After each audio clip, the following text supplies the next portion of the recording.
ఏ రైతనే కానీ డ్రిప్ అయితే వేసుకుంటాడని. అలాగని మనం వేసుకుంటే అక్కడ ₹1,00,000 పెట్టాలండి. అంటే ₹1,00,000 పెట్టే చోట 10,000 పెడితే చాలు కంప్లీట్ డ్రిప్ అండ్ స్ప్రింకర్స్ అంటాం చూడండి, అవన్నీ కూడా గవర్నమెంట్ స్కీమ్ ఉంది. అన్లిమిటెడ్ స్కీమ్ అండి. ఎవరు అడిగితే వాళ్ళకి ఇచ్చేస్తారు. అయితే చిన్న కండిషన్ ఉంది.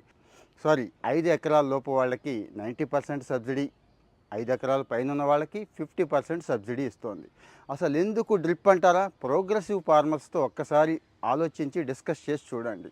మీరు ఏదైతే వాటర్ ఇవ్వాలనుకుంటున్నామో కరెక్ట్గా ఆ ప్లాంట్కే వెళుతుందండి. అనవసరమైన ఖర్చులు, కూలి ఖర్చులు తగ్గిపోతాయండి. అలాగే ఈ మధ్య వాటర్ సాల్యుబుల్ ఫెర్టిలైజర్స్ కూడా పర్ఫెక్ట్గా డ్రిప్ ద్వారా ఆ మొక్కకి ఇవ్వగలుగుతున్నారు. దిగుబడి అద్భుతంగా పెరుగుతుంది. అన్నిటికీ మించి ఈ పర్యావరణానికి, ఈ నేల తల్లికి, ఈ ఎన్విరాన్మెంట్కి మనం చేయాల్సిన మేలు ఏదైనా ఉంది అంటే డ్రిప్ వేసుకోవడం అంటారు.